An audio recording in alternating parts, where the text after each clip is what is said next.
Yes, sir.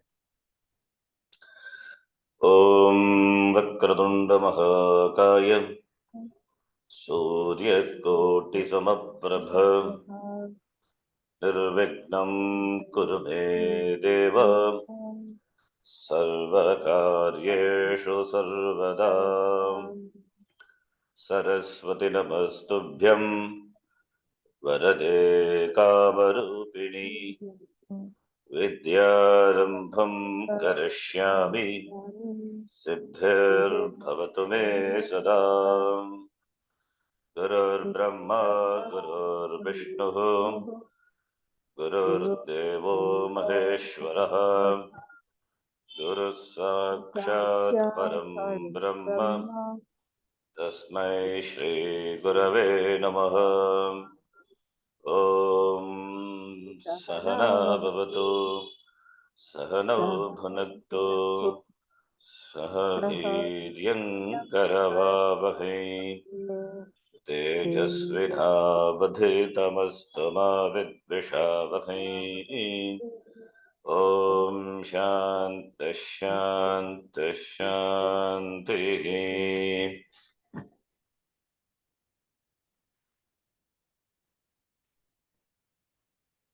ॐ श्री परमात्मने नमः। Om Shri Paramatmane Namaha. अथ प्रथमोऽध्यायः। अथ प्रथमोऽध्यायः. अर्जुन उवाच अर्जुन उवाच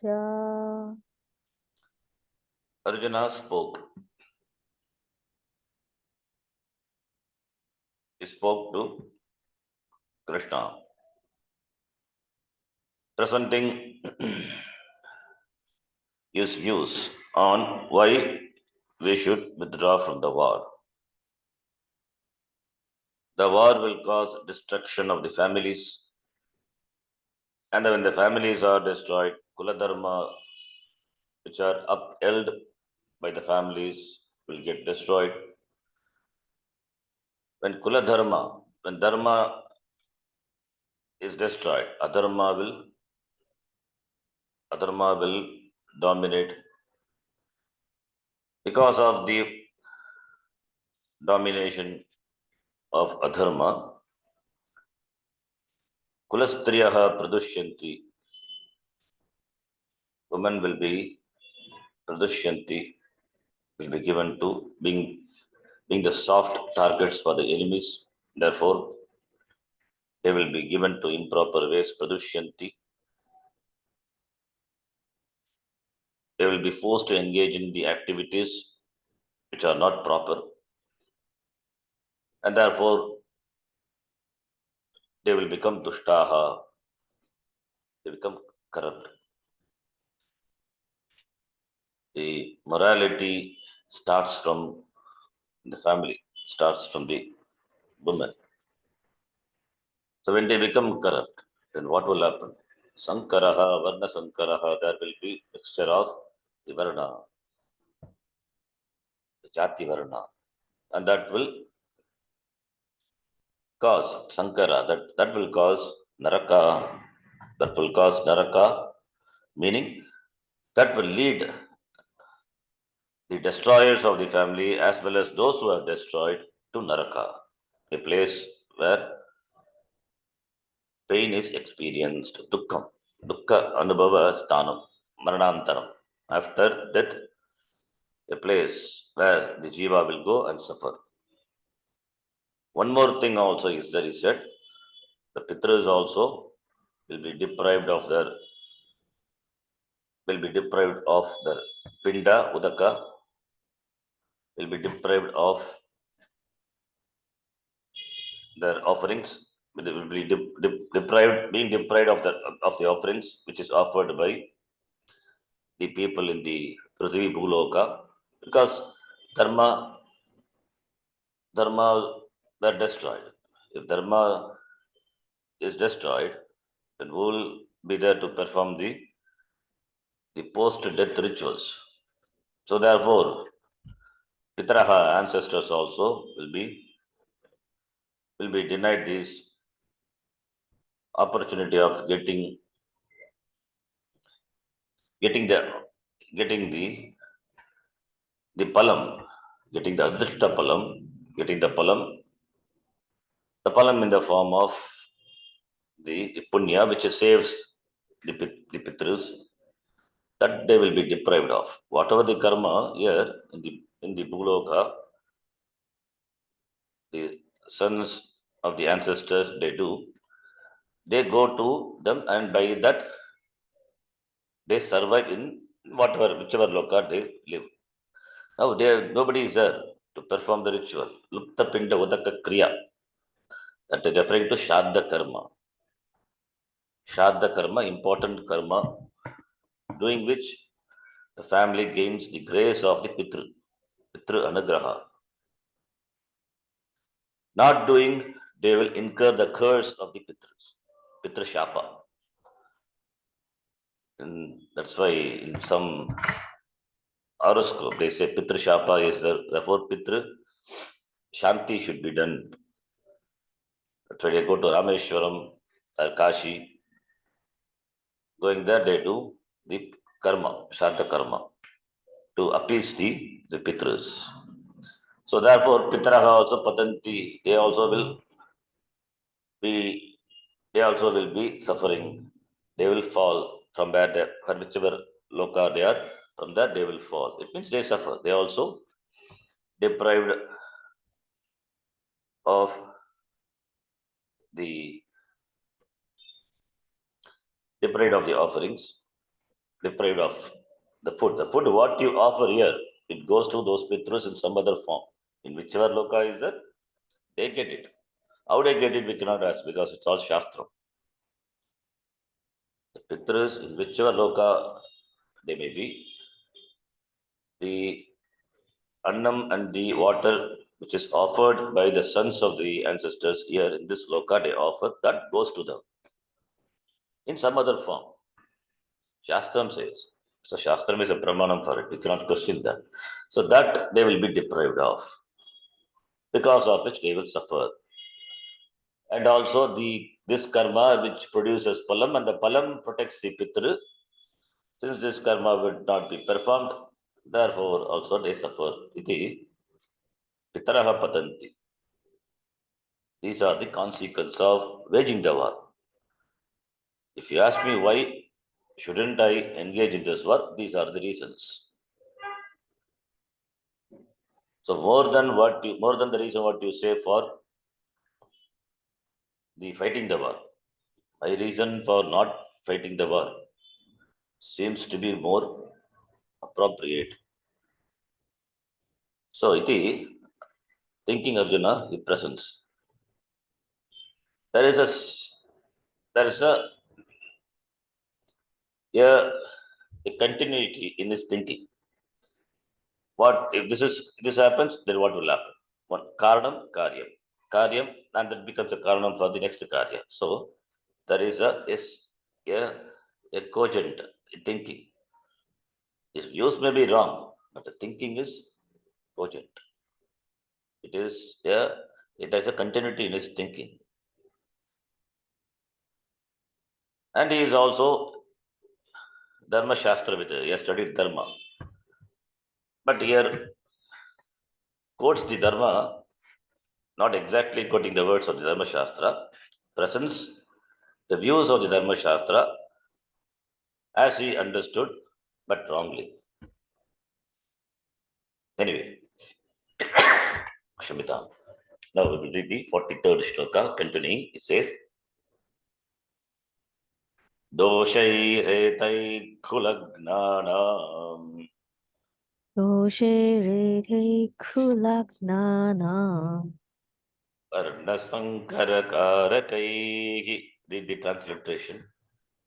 varnak sankarakarakai Utsadyante jati dharmaha utsaryandhe jati dharmaha kuladharmascha shashvataha.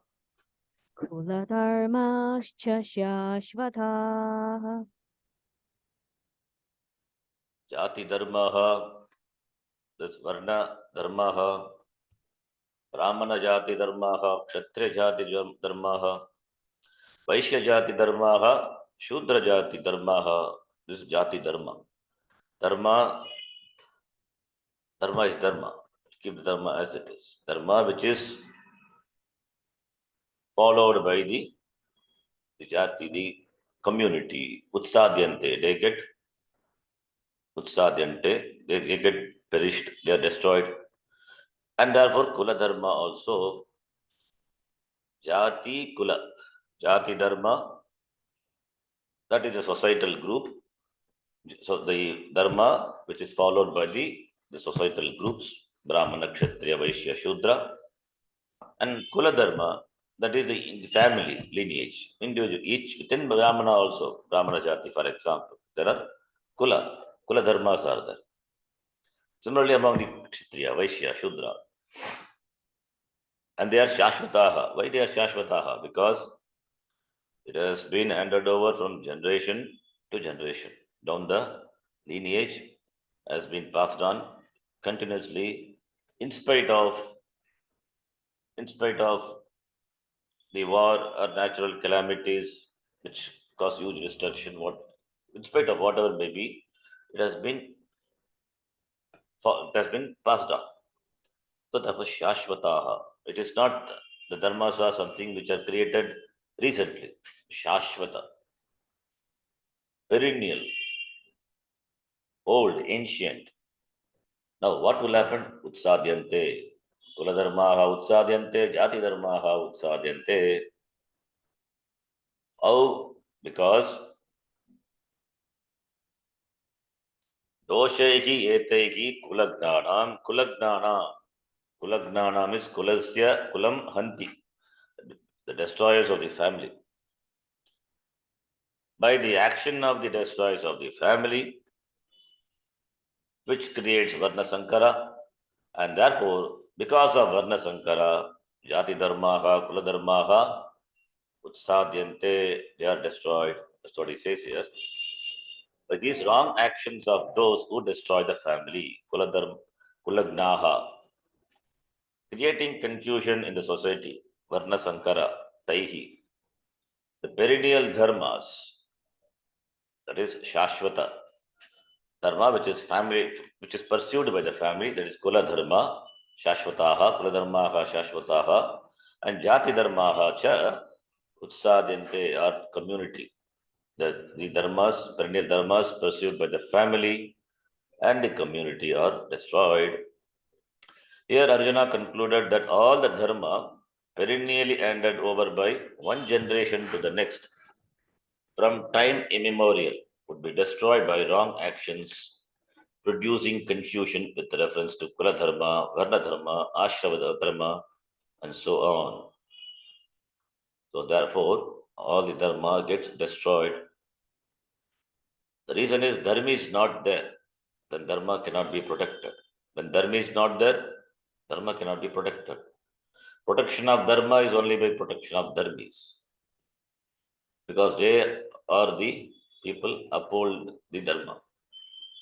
They have to be protected. Therefore, and when they are killed in the war, who is there to protect? Therefore, to destroy all these people would be wrong, because the dharma also would be destroyed. Waging the war is if you say waging the war is for protecting dharma, I would say waging the war would destroy dharma. Arjuna's thinking is contrary to the supposed view of Krishna. Had Arjuna thought before the war, then Krishna would have probably approved. But having come to the war, if we think so, then the Krishna who have taken up the role of the driver, it is not just you would follow the command of Arjuna. Being the driver, if you will follow, but not only that, he is supposed to advise Arjuna also. Advise Arjuna with regard to certain the dharma vishayas, etc. Not Gita Upadesha. Gita Upadesha, that teaching The Vedanta teaching, that is given only when it is asked, only when Arjuna surrenders. Because Arjuna surrenders, therefore Gita Upadesha. So, in the second chapter, in the beginning, before Arjuna surrenders to Krishna, then there is a two or three shlokas, the form of a sambhada between Krishna and Arjuna, where Krishna says that the war should be fought. Arjuna argues, then says, no, it should be fought.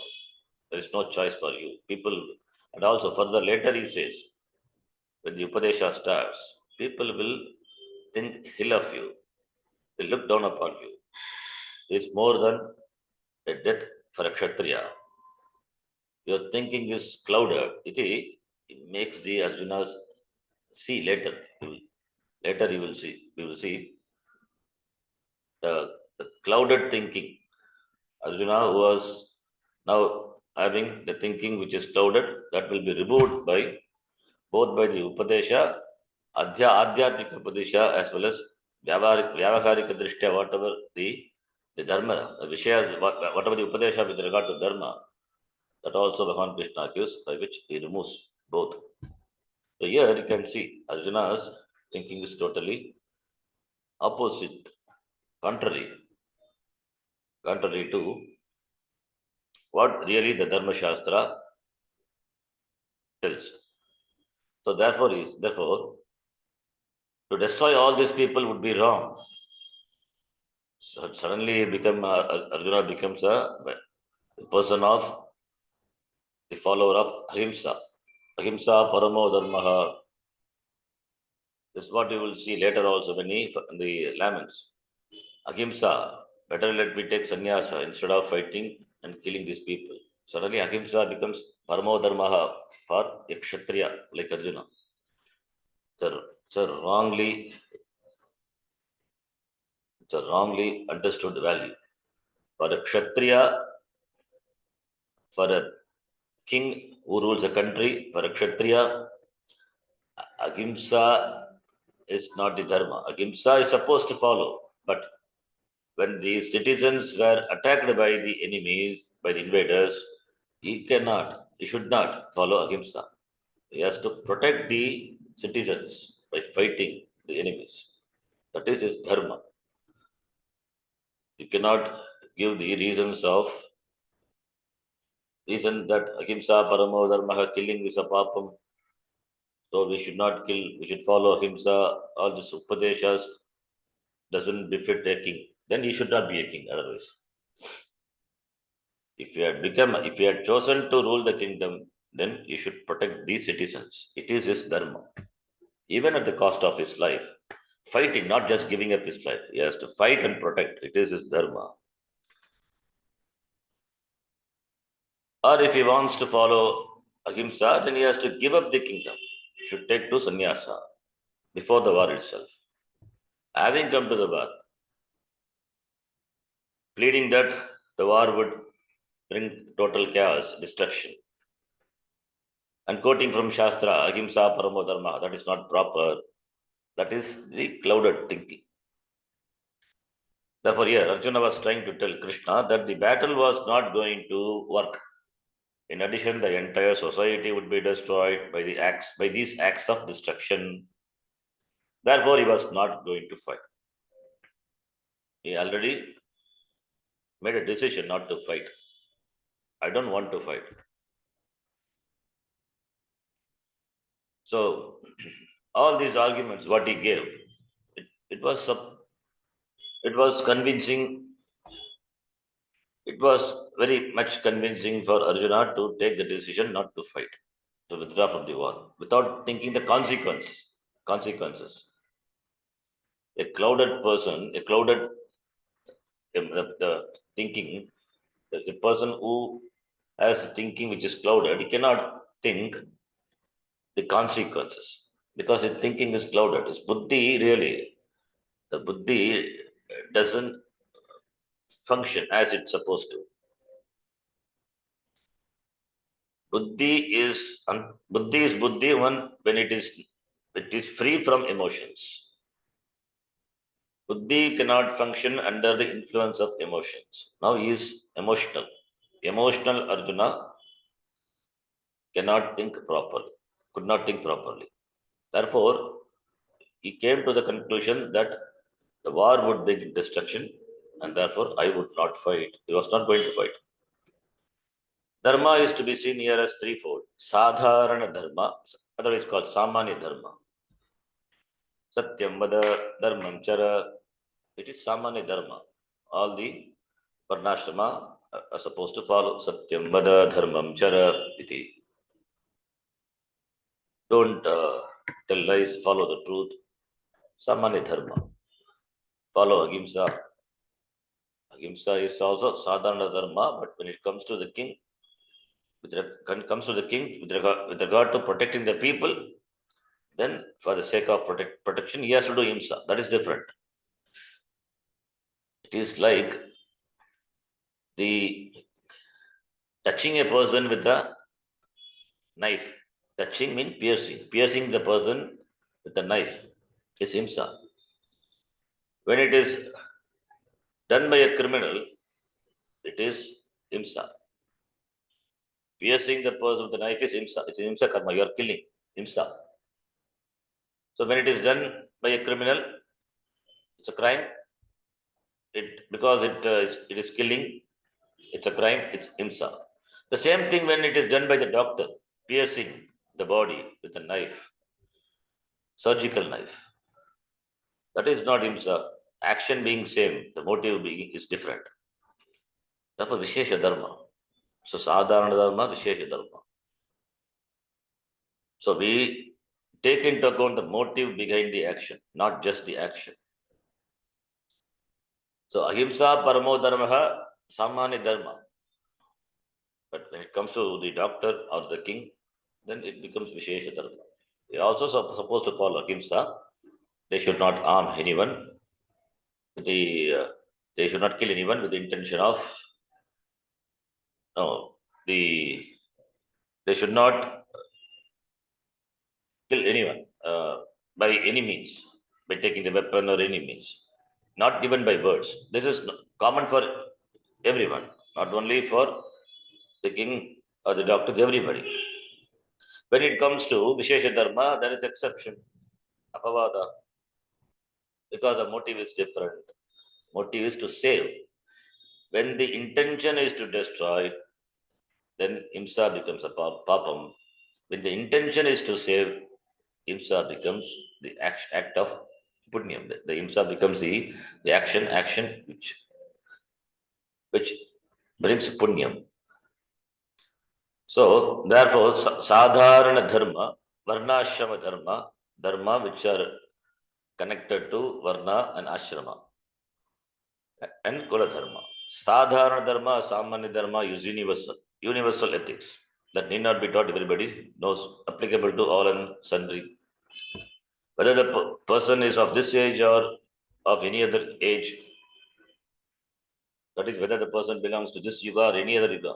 Samanya dharma is Samanya dharma. It is universal in terms of time, in terms of place. That is why of this age, this yuga, Kali yuga, or even Dwapara yuga, Satya yuga, all yuga, the values, Samanya dharmas are same.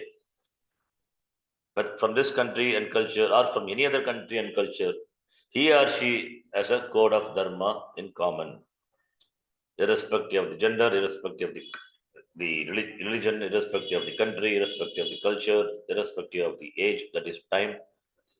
Samanya dharma is Samanya, it is universal. Universal values, universal law and order are a part of the creation and are something that we all sense commonly. In other words, they are universal. Because it is universal, therefore it is understood. Without being taught, it is followed, or supposed to be followed. Whether or not you are educated in this dharma, you do know what is right and wrong. Who taught it is right and wrong? Because it is universal. It is known to everyone. Samanya dharma. So Samanya dharma, without being taught, it is known to everyone. That's called Samanya dharma. What you want and don't want others to do to you become right and wrong respectively. So that is Samanya Dharma. What you want and don't want others to do to you. What you don't want others to do to you. Similarly, what you want others to do to you, that is right. What you don't want others to do to you, that is wrong. If that is with regard to you, same thing with regard to others also. Others also has the expectation that they don't want others to do any harm. They also have certain things that others should not do, should not cause certain things harm. The actions which in actions are words which are harmful, which are painful, that they don't want others to do. Similarly, they want to be loved, they want to be cared, they want others to do. So as it is applicable for you, so it is applicable for others. Therefore, it is universal. What I expect is others also expect from me. Universal. What is right, that is expected from me, and what is wrong, that is not expected from me. So to others also, for others, so to for me also. I expect what is right from others. I don't want that which is wrong, which is painful, harmful from others. Samanya dharma. It is purely because of common sense. Therefore, being endowed with common sense, a human being is able to appreciate right and wrong without any education whatsoever. Even though it doesn't require any education, but still it has to be taught. Why? The value of following that is not understood. Therefore, only it is taught. The value of following the values is not valued, therefore it has to be taught. That is why Samanya Dharma also needs to be taught. I need not be taught that I should be hurt, thus that I should not be robbed, and so on. These values are commonly sensed by everyone and thus govern all human interactions, although other universal values may override them. This is what causes people to compromise. Therefore, compromises, therefore, are not born out of total ignorance or of universal values. Compromise is not out of ignorance. It is deliberately compromised. Knowing very well that action causes imsa, people do because they compromise. Compromise for the sake of pleasure, for the sake of wealth. So that is a compromise. So therefore, it is not out of ignorance. Without being taught, it is known. Therefore, there is no ignorance. Ignorance of the universal values. Varnashrama dharma and kula dharma together are called Vishesha dharma, which can be divided in many ways. Vishesha dharma means peculiar or particular dharma governing certain situations, whereas Samanya dharma applies to all human beings, whether a person is a student or householder or any other stage of one's life. So Vishesha dharma in keeping with the varna, in keeping with the ashrama. What ashrama is? Brahmacharya ashrama or vanaprastha, or grasta or vanaprastha or sannyasa. Vishesha dharma. In keeping with ashrama, in keeping with varna, in keeping with the time also. Kala, desha, time, place. Where samanya dharma, it is samanya for all beings. For all beings, but for all varna, all ashrama. Whatever the stage of life the person may be, whichever varna the person may be. It is common. That is why samanya, sama, same. A particular dharma is one that is governed by the structure of the society. For instance, in the Vedic society, the society envisioned by the Vedas, there was a structure called Varna and another called Ashrama. This is a Vedic envisioned structure of the society. It's a beautiful structure, wrongly understood now, but anyway. This structure consisting of the Varnas made it possible to assign particular jobs to particular groups of people. A broad division was thereby created along with the concept of duty. Because I belong to this Varna, this is to be done by me. This is all an integral part of Karma Yoga. We will see later. This structure of assigning specific duties to particular groups of people is called Varna Dharma. This is Vishesha Dharma. So Brahmanas are assigned certain duties. Violating the day, violate the Dharma. Therefore incurs Papa. Similarly, Kshatriyas are assigned certain duties. Similarly, Vaishya, similarly, Shudra. There is no gradation among the Varna. We don't we don't distinguish, we don't encourage any taratamya, any comparison between the Varna. The job is assigned based on their guna, based on the guna, their mental makeup, based on their capability. The job is assigned. A job which involves thinking, using the intellect, cannot be assigned to a person who has not yet developed to think. See, for the job of the police officer, can anybody become a police officer? Can anybody can join this investigation agency? No. It requires certain skill set. So only that person can join, and a lot of tests is involved, physical, mental. That person is only qualified for that job. Is this discrimination? No, that is not discrimination. That job requires certain skill sets, certain qualification, certain yogyata. Similarly, also for doing certain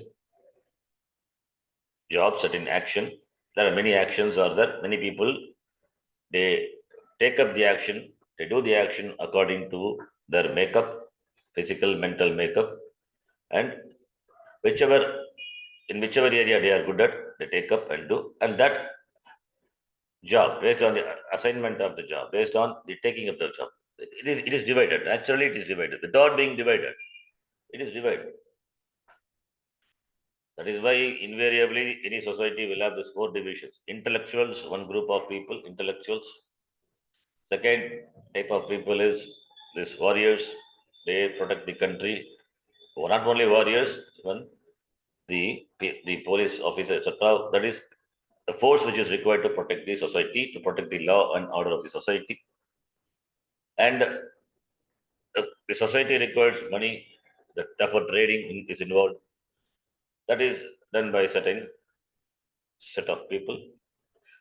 And all the three requires some men, need to employ men to do the job. That is done by another section. So that is how Varna is formed. Brahmana, Kshatriya, Vaishya, Shudra. Shudras are those who are employed by the other three ashramas. So therefore, the dharma, the action, the dharma meaning action, or dharma, the kula dharma, the varna dharma is distinct. It's different for each, not same for all. So that is called Vishesha dharma. And there is ashrama dharma, defining that which has to be done, given one stage in life. For example, a brahmana as a student has to follow a certain order. When he or she married, certain changes occurred, and additional dharma was included. As a student, one was not supposed to pursue certain activities. One you could follow politics, but you did not participate in politics. If you did, you ceased to be a student. You became a politician instead. Thus, there was a structure with reference to one's ashrama. Ashrama dharma. What was expected of you, depending on the stage of life. Brahmacharya, Grihastha, Vanaprastha, Sannyasa. There also is also Vishesha dharma. Another example of Vishesha dharma was Stri dharma or Purusha dharma, based on whether the person was male or female. There was also Kula dharma applicable to a particular family or clan. The Kuru clan, for instance, had its own dharma. Because it included all of these Vishesha Dharmas, Kula Dharma was used in this verse to cover all of them. Arjuna argued that by destroying the Dharmi, they would be destroying all these Dharmas because an attribute cannot exist by itself without a locus, a substantive.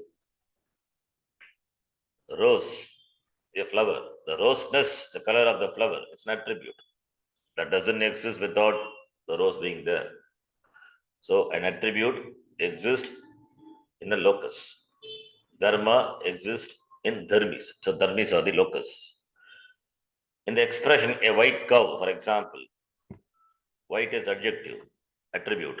Cow is substantive, visheshya. The substantive cow is qualified by the adjective white. If you destroy the cow, the white also goes. So cow is dharmi, white is dharma. If dharmi is destroyed, what about dharma? Dharma, white goes away. Similarly, dharma being what it is, it must be lived by the dharmi. It must be upheld by the dharmi, the person who is supposed to follow it. Here, all these people had come to fight against and kill each other. So there will be complete destruction. Dharmis will be destroyed. So who will be there to protect? So for the sake of what? They have come here to fight and killing each other. So for the sake of what?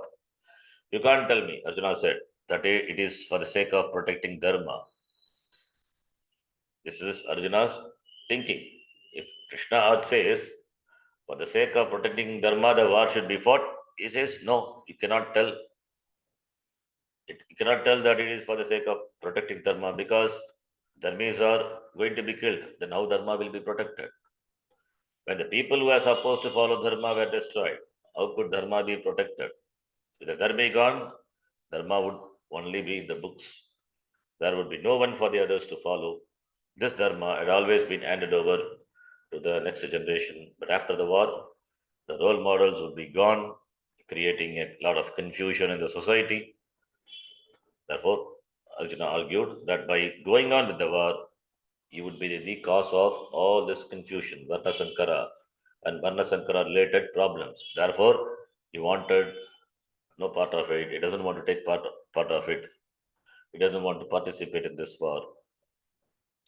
Further, he says, Paka number 44. Utsanna kula dharmanam Utsannakuladharmanam Rushyanam janardana Anusharnam Janardana Narake niyatam vaso Narake Niyatam Vaso Bhavatityanu Patidyanushushuma Utsanna kula dharmanam Manushyana, ye Janardana, Sambodhana, Janan Ardayati, iti Janardana. Utsanna Kula Dharma or Utsanna, destroyed. So, Manushyana, for the people, for the people who have destroyed the Kula Dharma, for them, what is a lot? Narake niyatam vasaha, what will happen to them? They will be thrown into the hell. Narake niyatam vasaha as a niyata, as a niyati, as a rule, as an order, because they destroyed the kula and caused confusion in the society, thereby the adharma by making adharma abhibhava.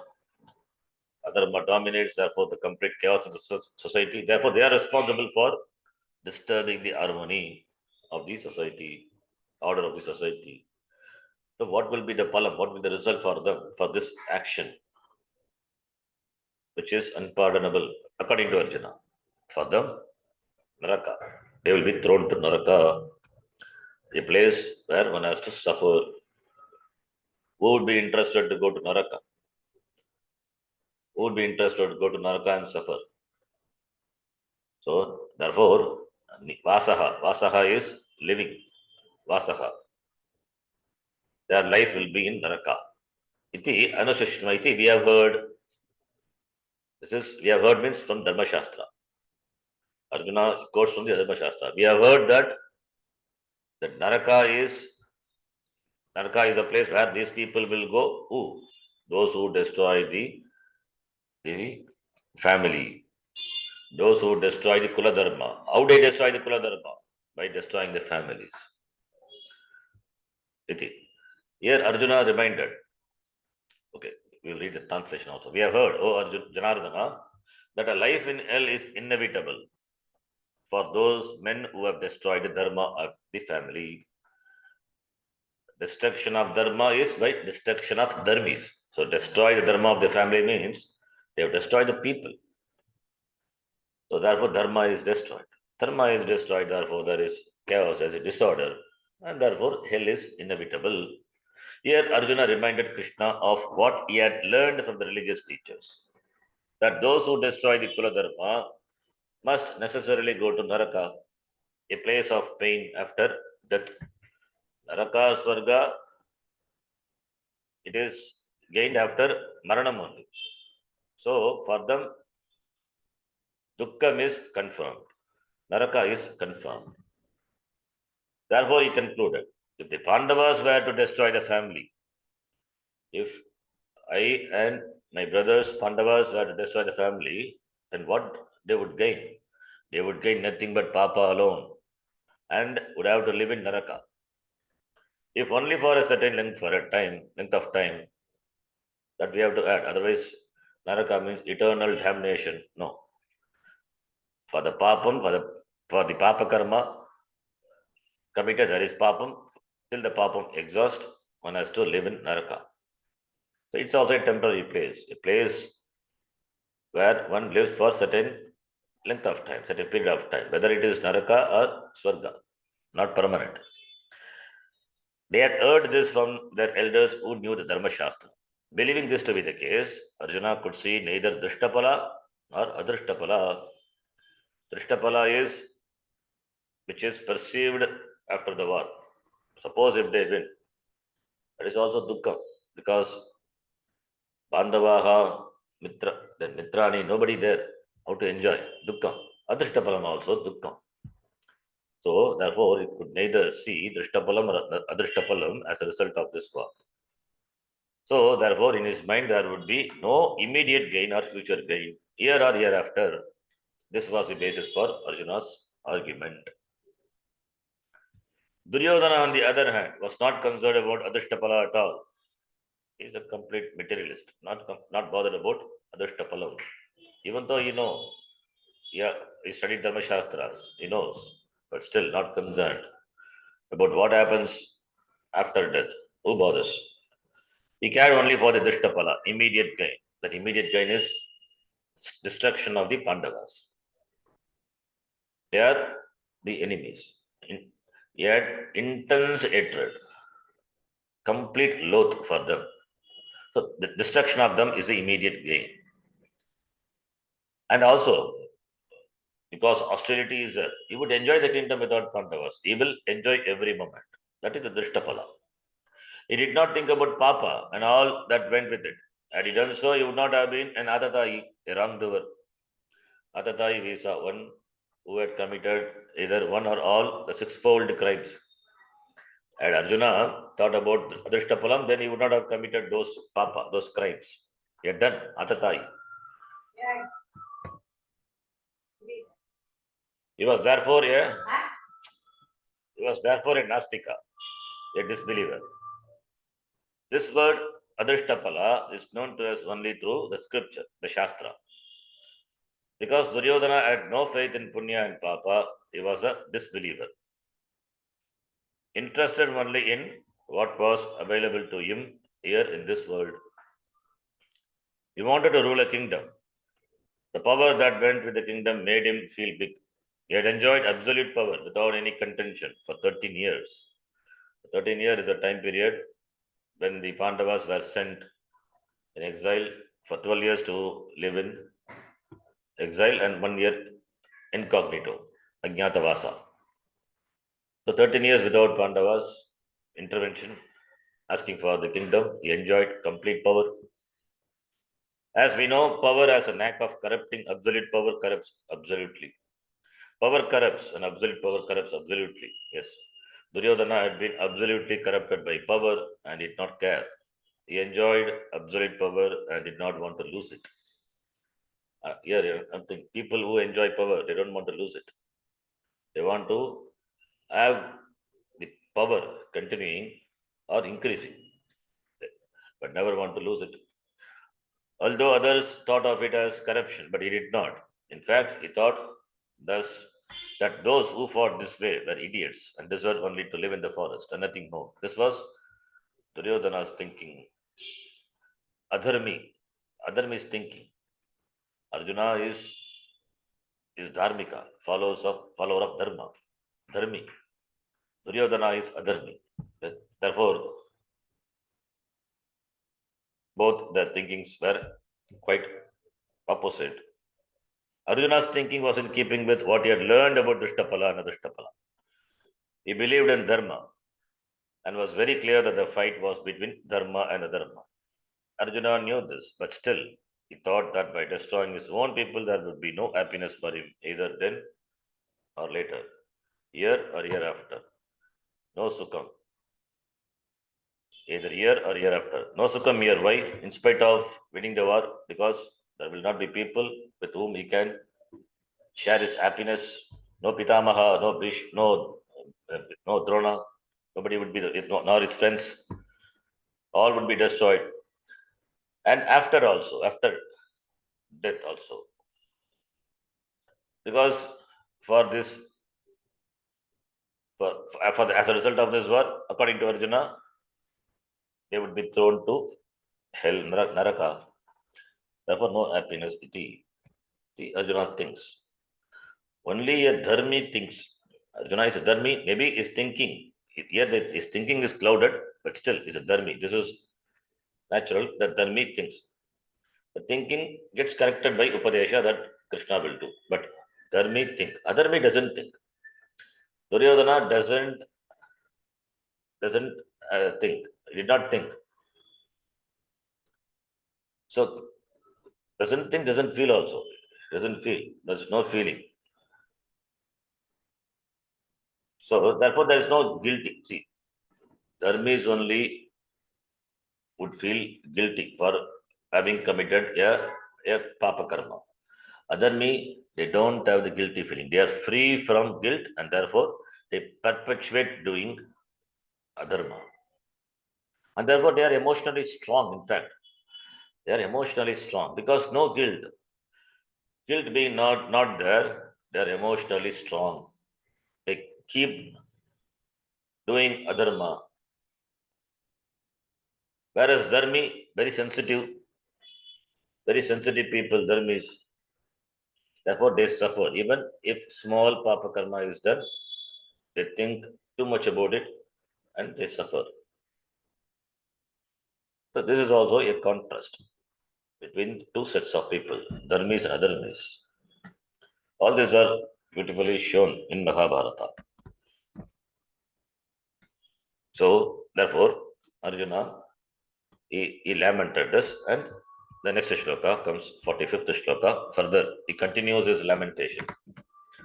We will see that in the next class. Om Purnamadav Purnamidam Purnat Purnamudachyate Purnasya Purnamadhaya Purnamevavashishyate Om Shanti Shanti Shanti Harihi Om Shri Gurubhyo Namaha Harihi Om Dhanyavadaha